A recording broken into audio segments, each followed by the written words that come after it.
അടുത്തത് നമുക്ക് പഠിക്കാനുള്ളത് മോഹൻ രാഗേഷിൻ്റെ ദിശാഹീൻ ദിശ എന്ന് പറയുന്ന ഒരു യാത്രാവൃത്താണ്. എന്താണ് യാത്രാവൃത്ത് എന്ന് പറഞ്ഞാൽ? യാത്രാ വിവരണം. അപ്പോൾ നമുക്ക് മോഹൻ രാഗേഷിൻ്റെ യാത്രാവൃത്താന്തായ ആഖ്രി ചട്ടാൻ തക് എന്ന് പറയുന്ന യാത്രാ വിവരണത്തിലെ ഒരു ചെറിയ ഭാഗമാണ് നമുക്ക് ദിശാഹീൻ ദിശ എന്ന് പറയുന്ന ഈ പാഠഭാഗത്തിലൂടെ പഠിക്കേണ്ടത്. നമുക്ക് നോക്കാം. घर में चलते समय मन में यात्रा की कोई बनी हुई रूपरेഖ नहीं थी. വീട്ടിലേക്ക് നടക്കുന്ന സമയത്ത് മനസ്സിൽ യാത്രയെക്കുറിച്ച് ഒരു പ്ലാനിങ്ങും ഉണ്ടായിരുന്നില്ല. ബസ് ഏക് അസ്ഥിരത ഹി थी जो मुझे अंदर से धकेल रही थी. ധക്കേൽന എന്ന് പറഞ്ഞാൽ തള്ള. അപ്പോൾ വീട്ടിലേക്ക് നടക്കുന്ന സമയത്ത് മനസ്സിൽ യാത്രയെക്കുറിച്ചൊരു പ്ലാനിങ്ങും ഉണ്ടായിരുന്നില്ല. ഒരു അസ്ഥിരത മാത്രമേ ഉണ്ടായിരുന്നുള്ളൂ. അത് എന്നെ അകത്തു നിന്നും, അതായത് മനസ്സിൽ നിന്ന് തള്ളുന്നുണ്ടായിരുന്നു. समुद्र तट के प्रति मन में एक ऐसा आकर्षण था कि मेरी यात्रा की कल्पना में समुद्र का विस्तार अनायास ही जाता था. സമുദ്രതീരത്തോട് മനസ്സിൽ ഏതോ ഒരാകർഷണം ഉണ്ടായിരുന്നു. അതുകൊണ്ട് തന്നെ എൻ്റെ യാത്രയെക്കുറിച്ച് ചിന്തിക്കുമ്പോൾ തന്നെ സമുദ്രത്തിൻ്റെ വിശാലത അനായാസമായി മനസ്സിലേക്ക് കയറി വരുമായിരുന്നു. ഇവിടെ വിസ്താർ എന്ന് പറഞ്ഞാൽ വിശാലത, അനായാസ് എന്ന് പറഞ്ഞാൽ അനായാസമായി എന്നാണ് അർത്ഥം വരുന്നത്. बहुत बार सोचा था कि कभी समुद्र तट के साथ साथ एक लंबी यात्रा करूँगा. ഒരുപാട് തവണ ഞാൻ ചിന്തിച്ചതാണ് സമുദ്രതടത്തിലൂടെ ഒരു നീണ്ട യാത്ര ചെയ്യണമെന്ന്. ലംബി എന്ന് പറഞ്ഞാൽ നീളമുള്ള. സാത്ത് സാത്ത് എന്ന് പറഞ്ഞാൽ കൂടെ എന്നാണെങ്കിലും ഇവിടെ സമുദ്രതടക്കെ സാത്ത് സാത്ത് എന്ന് പറഞ്ഞാൽ സമുദ്രതടത്തിലൂടെ എന്നാണ് അർത്ഥമാക്കുന്നത്. അപ്പോൾ ഒരുപാട് തവണ ഞാൻ ചിന്തിച്ചതാണ് സമുദ്രതടത്തിലൂടെ ഒരു നീണ്ട യാത്ര ചെയ്യണമെന്ന്. പരന്തു പക്ഷേ യാത്രാ കേലിയെ യാത്രയ്ക്ക് വേണ്ടി സമയോ അതുപോലെ സാധൻ സാമഗ്രികളോ സാത്ത് സാത്ത് മേരെ പാസ് കഭി നഹി രഹത്തെ. അപ്പോൾ യാത്രയ്ക്ക് വേണ്ടി സമയോ സാമഗ്രികളോ ഒരുമിച്ച് ഉണ്ടായിരുന്നില്ല. ഉൻ ദിനോ നൗക്കരി ചോട് ദീദി. നൗക്കരി എന്ന് പറഞ്ഞാൽ ജോലി. ആ ദിവസങ്ങളിൽ ഞാൻ ജോലി ഉപേക്ഷിച്ചിരുന്നു. और पास में कुछ पैसे भी थे. പിന്നെ എൻ്റെ കയ്യിൽ കുറച്ച് പൈസ ഉണ്ടായിരുന്നു. इसलिए ഇതുകൊണ്ട് मैंने तुरंत ഞാൻ പെട്ടെന്ന് चल देने का निश्चय कर लिया. യാത്ര പോവാൻ വേണ്ടി തീരുമാനമെടുത്തു. पहले सोचा कि ആദ്യം ചിന്തിച്ചു സീധേ നേരെ കന്യാകുമാരി ചലാ ജാവും. കന്യാകുമാരിയിലേക്ക് പോകാമെന്ന്. और वहाँ से അവിടെ നിന്ന് റെയിൽ ട്രെയിനോ മോട്ടോർ വാഹനങ്ങളിലോ യാ നാവ് തോണിയിലോ ജഹാം ജോ മിലേ എന്താണോ ലഭിക്കുന്നത് അതിൽ ഉസ്മേ പശ്ചിമി സമുദ്ര തടക്കെ സാത്ത് സാത്ത് ഇതിൽ പടിഞ്ഞാറൻ സമുദ്ര തടത്തിനോട് ചേർന്ന് ഗോവ യാ ബംബൈ ഗോവ അല്ലെങ്കിൽ മുംബൈ വരെ തക് ഹി അതുവരെ യാത്ര ചെയ്യാം എന്ന്. രാസ്തേ മേ വഴിയിൽ ജഹാ മൻ ഹുവ വഴിയിൽ എവിടെയാണോ നിൽക്കാൻ മനസ്സിന് തോന്നുന്നത് വഹാം കുച്ച് ദിൻ രഹ് ജാവുങ്ക അവിടെ നിൽക്കുകയും ചെയ്യാമെന്ന് വിചാരിക്കുന്നു. ഷിംല മേ ഹമാരെ സ്കൂൾ മേ ഷിംലയിൽ ഞങ്ങളുടെ സ്കൂളിലെ കൈ ലോഗ് ഒരുപാട് ആളുകൾ ദക്ഷിൺ ഭാരത് കേത് ദക്ഷിൺ എന്ന് പറഞ്ഞാൽ തെക്കൻ ഭാരതത്തിലുള്ളവരായിരുന്നു. ഉന്മേസെ ഏകിനെ കഹ അതിലൊരാൾ പറഞ്ഞു രഹനെ കേലിയെ താമസിക്കാൻ കണ്ണൂർ ബഹുത് അച്ചി ജഗഹ് ഹെ കണ്ണൂർ വളരെ നല്ല സ്ഥലമാണ്. ഏക് ഔർ കാ കഹന ഥാ കി വേറൊരാളുടെ പറച്ചിലാണ് ഏക് ബാർ കൊല്ലം പഹുഞ്ചാവോ ഒരു പ്രാവശ്യം കൊല്ലത്തിൽ എത്തിച്ചേർന്നാൽ ജോ വഹാം സെ ഔർ കഹി ജാനെ കോ മേരാ മൻ നഹി ഹോഗ അവിടെ നിന്ന് വേറെ എവിടേക്കും പോവാൻ മനസ്സ് അനുവദിക്കില്ല എന്ന്. ദില്ലി മേ ഏക് മിത്രനെ കഹാ താ കി ദില്ലിയിൽ ഒരു കൂട്ടുകാരൻ പറഞ്ഞു, പശ്ചിം സമുദ്ര തട് पर गोवा से सुंदर दूसरी जगह नहीं है. പടിഞ്ഞാറൻ സമുദ്രതീരത്ത് ഉള്ള ഗോവ സുന്ദർ ദൂസറി ജഗഹ് നഹി ഹെ, ഗോവ അല്ലാതെ വേറൊരു മനോഹര സ്ഥലം ഇല്ല എന്നുള്ളത്. വഹാം ഗുലാ സമുദ്ര തട് ഹെ, അവിടെ തുറസായ സമുദ്രതടം ഉണ്ട്. ഏക് ആദിം സ്പർശ് ലിയേ പ്രാകൃതിക രമണീയത ഹെ, ഒരു ആദിമ സ്പർശത്തോടു കൂടിയ പ്രകൃതി രമണീയമായ സ്ഥലങ്ങളും ഉണ്ട്. और सबसे बड़ी बात है कि ജീവൻ ബഹുത്ത് സസ്ത ഹെ, പിന്നെ ഏറ്റവും വലിയ ഒരു കാര്യം അവരുടെ ജീവിതം വളരെ ചെലവ് കുറഞ്ഞതാണ് എന്നുള്ളതാണ്. രഹനെ എന്ന് പറഞ്ഞാൽ താമസിക്കുക, ഖാന കഴിക്കുക. അപ്പോൾ താമസിക്കാനും ഭക്ഷണത്തിനൊക്കെയുള്ള സുവിധായെ സൗകര്യങ്ങൾ വഹാം ബഹുത്ത് ദോടെ പൈസോമേ വളരെ കുറഞ്ഞ ചെലവിൽ പ്രാപ്ത് ഹോ സക്തി ഹെ ലഭിക്കും. മേരെ ലിയേ സബി ജഗഹേം അപരിചിത് ദി, എനിക്ക് അവിടെയുള്ള സ്ഥലങ്ങളൊക്കെ അപരിചിതമായിരുന്നു. ഇസ്ലിയെ ഇതുകൊണ്ട് മുझे സബി മേ ആകർഷൺ ലഗ് രഹാ था, എനിക്ക് എല്ലാത്തിലും ആകർഷണം അനുഭവപ്പെടുന്നുണ്ടായിരുന്നു. കൊച്ചിൻ, കണ്ണൂർ, മംഗളൂർ, ഗോവ, ആലപ്പി കെ ബാക്ക് വാട്ടേഴ്സ് और നീലഗിരി की പഹാഡിയാം. അപ്പോൾ കൊച്ചി, കണ്ണൂർ, മംഗളൂർ, ഗോവ, അതുപോലെ ആലപ്പുഴയിലെ കായലുകൾ, അതുപോലെ നീലഗിരിയിലെ പർവ്വതങ്ങൾ, പഹാഡ് എന്ന് പറഞ്ഞാൽ പർവ്വതങ്ങൾ. സബ്കി പ്രതി, എല്ലാത്തിനും നേരെ എനിക്ക് മേരെ മൻമേ ഏക് സി ആത്മീയത, ഒരു തരം ആത്മീയത ജാഗതീതി ഉണർത്തി. അപ്പോൾ എല്ലാത്തിലും ഒരു ആത്മീയത ഉണ്ടായി. ജൈസേ കി മേരെ ഉൻ സബ് സ്ഥാനോം സെ കബി കാ ഘനിഷ്ഠ സംബന്ധ രഹാ ഹോ, എങ്ങനെയാണ് എനിക്ക് ആത്മീയത ഉണ്ടായി എന്ന് പറയുന്നത്? എല്ലാ സ്ഥലങ്ങളെയും എനിക്കൊരു ഗാഢമായ ബന്ധം ഉള്ളതുപോലെ അനുഭവപ്പെട്ടു. सबसे अधिक ആത്മീയത കന്യാകുമാരി കെ തട് കോ ലേക്കർ മഹസൂസ് ഹോത്തി തി, ഏറ്റവും അധികം ആത്മീയത ഉണർത്തിയത് കന്യാകുമാരി തീരത്ത് തൊട്ട് മഹസൂസ് അനുഭവപ്പെട്ടുകൊണ്ടിരുന്നു. പരന്തു ഏക് ഘനെ ഷഹർ കി, പക്ഷേ ഒരു ഘനെ ഷഹർ, ഘന എന്ന് പറഞ്ഞാൽ ജനനിബിഡമായ പട്ടണത്തിൽ ചോട്ടി സി തങ്ക്, ഒരു ചെറിയ ഇടുങ്ങിയ ഗലീമേ പൈദാ ഹുയി, ഒരു ഇടുങ്ങിയ തെരുവിൽ ജനിച്ച വ്യക്തിക്ക് വേണ്ടി ഉസ് വിസ്താർ കെ പ്രതി, ആ വിസ്താരം, ആ വിശാലതയിൽ ഐസി ആത്മീയത കാ അനുഭവ കർണേ കാ, ഇങ്ങനെ ഒരു ആത്മീയത അനുഭവപ്പെടുന്നതിൻ്റെ ആധാർ, അടിസ്ഥാനം ക്യാ ഹോ സക്താ ഥാ, എന്താണ് അങ്ങനെ ആവാൻ കാരണം? കേവൽ വിപരീത കാ ആകർഷൺ, കേവലം വിപരീതമായ ആകർഷണമാണോ? ഘർ സേ ചലത്തെ സമയ, വീട്ടിൽ നിന്ന് ഇറങ്ങുമ്പോൾ കുച്ച് നിശ്ചയ നഹി താ കി, ഒന്നും നിശ്ചയിച്ചിട്ടുണ്ടായിരുന്നില്ല. കബ് എപ്പോൾ, കഹാം എവിടെ, കിത്തിനെ ദിൻ എത്ര ദിവസം, തങ്ങും രഹൂങ്ക തങ്ങും എന്നുള്ളതൊന്നും. അപ്പോൾ വീട്ടിൽ നിന്ന് ഇറങ്ങുമ്പോൾ ഒന്നും തീരുമാനിച്ചിട്ടുണ്ടായിരുന്നില്ല, എപ്പോൾ, എവിടെ, എത്ര ദിവസം താമസിക്കും എന്നൊന്നും. ഹാ ചലനെ തക്ക് ഇത്തിന നിശ്ചയ കർ ലിയാ ഥാ കി, ഇത്രയും നിശ്ചയിച്ചിട്ടുണ്ടായിരുന്നു. പെഹലെ സീധേ കന്യാകുമാരി ന ജാക്കർ, ആദ്യം കന്യാകുമാരിയിലേക്ക് പോവാതെ ബംബൈ ഹോത്താ ഹുവാ ഗോവ ചലാ ജാവുങ്ക, അപ്പോൾ പോകുന്ന സമയത്ത് ഇത്രയും നിശ്ചയിച്ചിരുന്നു, കന്യാകുമാരിയിലേക്ക് പോവാതെ ബോംബെയിലേക്ക് ചെന്ന് അവിടെ നിന്ന് ഗോവയിലേക്ക് പോകാം എന്ന്. और वहाँ से कन्याकुमारी की और യാത്ര പ്രാരംഭ കരൂങ്ക, എന്നിട്ട് അവിടെ നിന്ന് കന്യാകുമാരിയിലേക്ക് യാത്ര തിരിക്കാമെന്നും.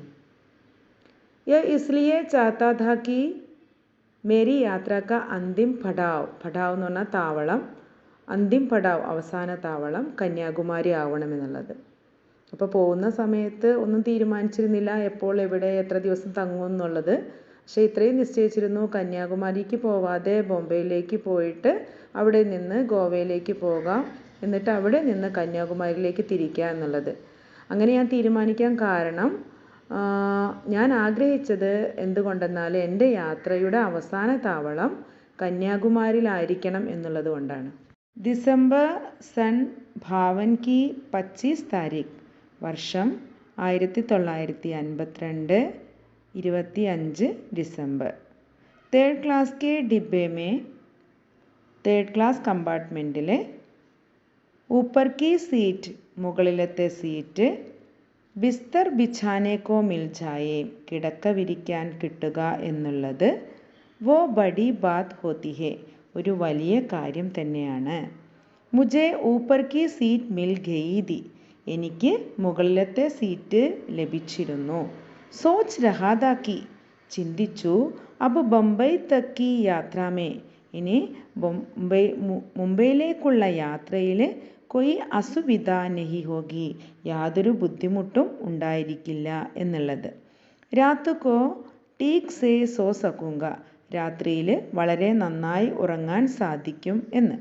മഗർ, പക്ഷേ, രാത് ആയി, എന്നാൽ രാത്രിയായ സമയത്ത്, മേ വഹാം സോനെ കി ജഗ, അവിടെ ഉറങ്ങുന്നതിന് പകരം, ഭോപ്പാൽ താൽ കി ഏക് നാവ് മേ, ഭോപ്പാൽ തടാകത്തിലെ ഒരു തോണിയിൽ ലേട്ട, കിടന്നുകൊണ്ട്, ബൂഡേ മല്ലാഹ്, വൃദ്ധനായ തോണിക്കാരൻ്റെ, മല്ലാഹ് എന്ന് പറഞ്ഞാൽ തോണിക്കാരൻ, തോണിക്കാരൻ്റെ പേരാണ് അബ്ദുൽ ജബ്ബാർ.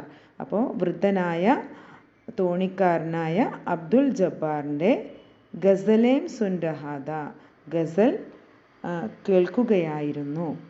അപ്പോൾ ഭോപ്പാൽ താൽ എന്ന് പറഞ്ഞാൽ മധ്യപ്രദേശിൻ്റെ തലസ്ഥാനമായ ഭോപ്പാലിൻ്റെ പടിഞ്ഞാറ് ഭാഗത്ത് സ്ഥിതി ചെയ്യുന്ന ഒരു വലിയ ശുദ്ധജല തടാകമാണ്.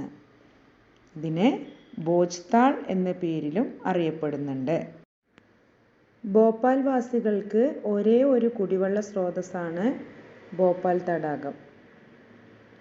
भोपाल स्टेशन पर मेरा मित्र अविनाश, जो वहाँ से निकलने वाले एक हिंदी दैनिक का संपादन करता था. അപ്പോൾ ഭോപ്പാൽ സ്റ്റേഷനിൽ എത്തിയപ്പോൾ മേരാ മിത്ര അവിനാഷ്, എൻ്റെ കൂട്ടുകാരനായ അവിനാഷ്, ജോ വഹാം സെ നിക്കൽനെ വാലെ, അവിനാഷ് അവിടെ നിന്ന് ഇറങ്ങുന്ന ഒരു ഹിന്ദി ദിനപത്രത്തിൻ്റെ, ഹിന്ദി ദൈനിക എന്ന് പറഞ്ഞാൽ ഹിന്ദി ദിനപത്രത്തിൻ്റെ സമ്പാദൻ കർത്താത, സമ്പാദകനായിരുന്നു, ഒരു പത്രാധിപനായിരുന്നു. മഗർ ബാത് കർണേ കി ജഗഹ്, അപ്പോൾ അവിനാഷ് സംസാരിക്കുന്നതിന് പകരം അവൻ എന്നെ കണ്ടപ്പോൾ തന്നെ മേരാ ബിസ്തർ, എൻ്റെ കിടക്ക,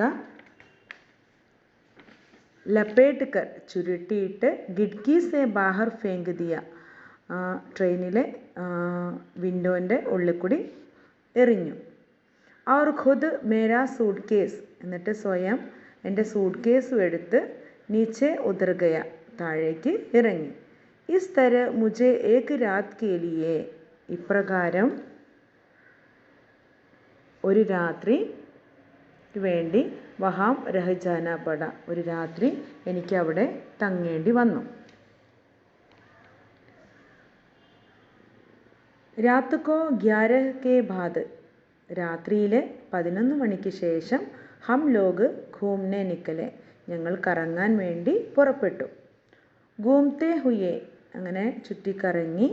ഭോപ്പാൽ താൽ കെ പാസ് പഹുഞ്ചേ തോ, ഭോപ്പാൽ തടാകത്തിനടുത്ത് എത്തിയപ്പോൾ, മൻ ഹോ ആയാ കി, അങ്ങനെ മനസ്സ് വന്നു. നാവ് ലേക്കർ കുച്ച് ദേർ, തോണി കയറിയിട്ട് കുറച്ച് സമയം, ജീൽ കി, ആ തടാകത്തിൽ, സൈർ കി ജായേ, ചുറ്റിക്കറങ്ങാൻ തോന്നി മനസ്സിൽ. നാവ് ടീക് ഹി ഗയി, അപ്പോൾ തോണിയൊക്കെ റെഡിയായി. കുച്ച് ഹി ദേർ മേ ഹം ജീൽ കെ ഉസ് ഭാഗ് മേ പഹുഞ്ച് ഗേ, അങ്ങനെ ഞങ്ങൾ തോണിയിൽ കയറിയിട്ട് കുറച്ച് സമയത്തിനകം ആ തടാകത്തിൻ്റെ മറ്റേ ഭാഗത്തേക്ക് പഹുഞ്ച് ഗേ, അവിടെ എത്തിച്ചേർന്നു. ജഹാം സെ, അപ്പം ഞങ്ങൾ എത്തിച്ചേർന്ന ആ ഭാഗത്ത് നിന്ന് ചാരോ ഓർ കെ കിനാരെ, 4 ഭാഗത്തുള്ള കിനാര എന്ന് പറഞ്ഞാൽ തീരം, ദൂർ നസർ ആത്തേ ഥേ, അപ്പം ഞങ്ങൾ എത്തിച്ചേർന്ന ആ ഭാഗത്ത് നിന്ന് ആ തടാകത്തിൻ്റെ 4 ഭാഗവും നമ്മുടെ ദൃഷ്ടിയിൽ വരുന്നു. വഹാം ആക്കർ അവിനാഷ് കെ മൻമേ ന ജാനെ ക്യാ ഭാവുകത ജാഗായേക്കി, അപ്പോൾ അവിടെ എത്തിയപ്പോൾ അവിനാഷിൻ്റെ മനസ്സിൽ എന്ത് ഭാവുകതയാണ് വന്നത് എന്നറിയില്ല. ഉസ്നെ ഏക്ക് നസർ പാനി പർ ഡാലി, അവിനാഷ് എന്ത് ചെയ്തു, ഒരു ദൃഷ്ടി വെള്ളത്തിലേക്ക് ഇട്ടു എന്ന് പറഞ്ഞാൽ വെള്ളത്തിലേക്ക് ഇങ്ങനെ നോക്കിയിട്ട് ഏക്ക് ദൂർ കെ കിനാരെ പർ, എന്നിട്ട് ദൂരെയുള്ള തീരത്തേക്കും നോക്കി. അവർ പൂർണ്ണത ചാഹനെ വാലെ കലാകാർ കി തര കഹാക്കി, അപ്പോൾ ഒരു പൂർണ്ണത ആഗ്രഹിച്ചു കൊണ്ട് ഉള്ള ഒരു കലാകാരനെ പോലെ അവിനാഷ് പറഞ്ഞു, കിത്തിന അച്ഛ ഹോത്ത, ഇത്രയും മനോഹരമായ സ്ഥലത്ത് നമ്മൾ നിൽക്കുമ്പോൾ എത്ര നന്നായിരുന്നു. അഗർ ഇസ് വക്ത്, ഒരു പക്ഷേ ഈ സമയത്ത് ഹമ്മേസെ കൊയ്, നമ്മളിൽ ആരെങ്കിലും കൊയ് കുച്ച് ഖാ സക്ത, ആരെങ്കിലും ഒരാൾ പാടുകയാണെങ്കിൽ എത്ര മനോഹരമായിരുന്നു എന്ന്. മേ ഖാത്തോ നഹി സക്ത ഹുസൂർ, എനിക്ക് പാടാൻ അറിയില്ല. ഹുസൂർ എന്ന് പറഞ്ഞാൽ അടിയൻ അല്ലെങ്കിൽ സർ എന്നുള്ള അർത്ഥത്തിൽ. ഭൂഡാമല്ല ഹാത്ത് ജോഡ്കർ ബോല, ആ വൃദ്ധനായ തോണിക്കാരൻ കൈ കൂപ്പിക്കൊണ്ട് പറഞ്ഞു. മഗർ ആപ് ചാഹേത്തോ, എന്നാൽ താങ്കൾ ആഗ്രഹിക്കുകയാണെങ്കിൽ ചന്ദ് ഗസലേം തരണ്ണും കെ സാത്ത് അർജ് കർ സക്താ ഹൂം, അപ്പോൾ വളരെ ലയത്തോടു കൂടി താളത്തോടൊപ്പം കുറച്ച് ഗസലുകൾ വേണമെങ്കിൽ ഞാൻ കേൾപ്പിക്കാം. ഔർ മാഷാ അല്ലാ, ദൈവത്തിൻ്റെ അനുഗ്രഹത്താൽ ചുസ്ത്, ഉണർവ് നൽകുന്ന ഗസലേം ഹെ, ഗസലുകളാണ്. അപ്പോൾ തോണിക്കാരൻ ഇപ്രകാരം പറഞ്ഞ സമയത്ത് ഇവർ പറയാണ്, ജറൂർ ജറൂർ, തീർച്ചയായും, ഹംനെ ഉത്സാഹ കെ സാത്ത്, ഞങ്ങൾ വളരെ ഉത്സാഹത്തോടൊപ്പം, ഉസ്കെ പ്രസ്താവ് കാ സ്വാഗത് കിയ, അദ്ദേഹത്തിൻ്റെ പ്രസ്താവന സ്വാഗതം ചെയ്തു. ബൂഡേ മല്ലാഹിനെ ഏക് ഗസൽ ഛേഡ്തി, വൃദ്ധനായ തോണിക്കാരൻ ഒരു ഗസൽ വെച്ചു, പാടി. ഉസ്ക ഗല കാഫി അച്ഛാദ, അദ്ദേഹത്തിൻ്റെ ഗല ഇവിടെ ഉദ്ദേശിക്കുന്ന ശബ്ദം വളരെ നന്നായിരുന്നു. അവർ സുനാനക അന്താസ്, കേൾപ്പിക്കുന്ന ആ രീതി, ഷായറാന ഥി, ഷായറാന ഥ എന്ന് പറഞ്ഞാൽ ഒരു കവിയെ പോലെ ആയിരുന്നു. കാഫി ദർ ചപ്പുओं को छोड़ वह झूम झूम कर ഗസലേം സുനാത്ത രഹ, അപ്പോൾ ഒരുപാട് സമയം ആ ഗസൽ ആലപിക്കുന്നതോടൊപ്പം ആ ചപ്പുവം, തുഴകൾ, ചോട് ഉപേക്ഷിച്ച്, ജൂം ജൂം കർ, ഇളകിയാടിക്കൊണ്ട് ഗസലേം, ഗസലുകൾ കേൾപ്പിച്ചുകൊണ്ടിരുന്നു. ഏക് കെ ബാദ്, ഒന്നിനു ശേഷം ദൂസ്രി, രണ്ടാമത്തേത്, ഫിർ തീസ്രി, പിന്നെ മൂന്നാമത്തേത്. മേ നാവ് മേ ലേട്ട, ഞാൻ ആ തോണിയിൽ കിടന്നുകൊണ്ട്, ഉസ്കി തരഫ് ദേഖ് രഹാദ, അദ്ദേഹത്തെ നോക്കിക്കൊണ്ടിരിക്കുകയായിരുന്നു. ഉസ് സർദി മേ ബി, ആ തണുപ്പ് ഉള്ള ആ സമയത്ത് കൂടി, വോ സിർഫ് ഏക് തഹ്മത് ലഖായത, അദ്ദേഹം ഒരു മുണ്ട് മാത്രമേ ഉടുത്തിട്ടുണ്ടായിരുന്നുള്ളൂ. ഗലേമേ ബനിയൻ തക് നഹീദി, അദ്ദേഹം ഒരു ബനിയൻ കൂടി ധരിച്ചിട്ടില്ലായിരുന്നു. ഉസ്കി ധാടി കെ ഹി നെഹി ഛാത്തി കെ ബി ബാൽ സഫേദ് ഹോ ചുക്കേ ദേ, അദ്ദേഹത്തിൻ്റെ താടിയിലെ മാത്രമല്ല നെഞ്ചിലെ ബാൽ, മുടി, സഫേദ് ഹോ ചുക്കേ ദേ, വെളുത്തതായിട്ടുണ്ടായിരുന്നു.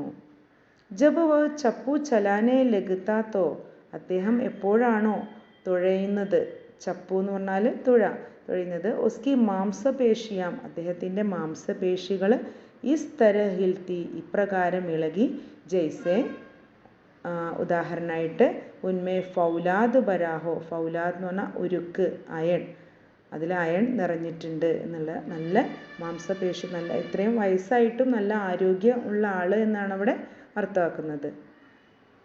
തീസ്രി ഗസൽ സുനാക്കർ വ ഖാമോഷ് ഹോ ഗയ.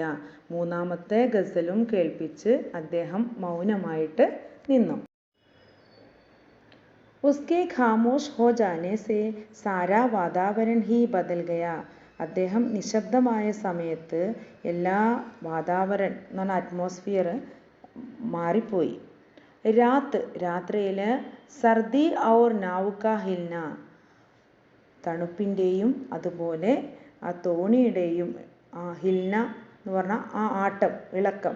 ഇൻ സബ് കാ അനുഭവ് പെഹലെ നെഹി ഹോ രഹാ ഥാ.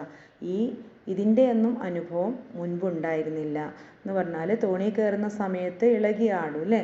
അപ്പോൾ ഇദ്ദേഹത്തിൻ്റെ ഗസൽ കേൾക്കുന്ന സമയത്ത് താൻ തോണിയിലാണെന്നോ അതേപോലെ തണുപ്പടിക്കുന്നുണ്ടെന്നോ ഇളകി ആടുന്നുണ്ടെന്നോ എന്നുള്ള ഒരു തോന്നലുണ്ടായിരുന്നില്ല. അദ്ദേഹം മൗനമായിരുന്ന സമയത്താണത് അനുഭവപ്പെട്ടത്. ഇൻ സബ് കാ അനുഭവ് പെഹലെ നെഹി ഹോ രഹാ ഥാ അബ് ഹോനെ ലഗ. ഇപ്പോൾ അനുഭവപ്പെടുന്നുണ്ട്. ജീൽ കാ വിസ്താർ ബി, ആ തടാകത്തിൻ്റെ വിശാലതയെ ജൈസെ ഉത്തനെ ദേർ കെ ലിയെ, അത്ര നേരത്തോളം സിമട്ട് ഖയാത, ചുരുങ്ങിപ്പോയി. സിമട്ന എന്ന് പറഞ്ഞാൽ ചുരുണ്ടുകൂടുക, ചുരുങ്ങുക. അബ് ഗുൽ ഗയ, ഇപ്പോൾ വികസിച്ചു. അബ് ലൗഡ് ചലെ സാഹബ്, എന്നിട്ട് ഈ തോണിക്കാരൻ പറയാണ് അബ് ലൗഡ് ചലെ സാഹബ്, ഇനി നമുക്ക് മടങ്ങിപ്പോവല്ലേ സർ. കുച്ച് ദേർ ബാദ് ഉസ്നെ കഹ, കുറച്ച് സമയത്തിന് ശേഷം അദ്ദേഹം പറഞ്ഞു. സർദി ബഡ് രഹി ഹെ, തണുപ്പ് വർദ്ധിച്ചു വരികയാണ്. ഔർ മേ അപ്നി ചാദർ സാത്ത് നെഹി ലായ, ഞാൻ എൻ്റെ പുതപ്പ് കയ്യിൽ കരുതിയിട്ടില്ല, എൻ്റെ കൂടെ കൊണ്ടുവന്നിട്ടില്ല. അവിനാഷ് നേ ജഡ്സെ, അവിനാഷ് പെട്ടെന്ന് തന്നെ അപ്ന കോട്ട് ഉതാർക്കർ, തൻ്റെ കോട്ട് അഴിച്ചെടുത്തിട്ട് ഉസ്കി തരഫ് ബഡാദിയ, അദ്ദേഹത്തിന് നേരെ നീട്ടി. ലോ, എടുത്തോളൂ.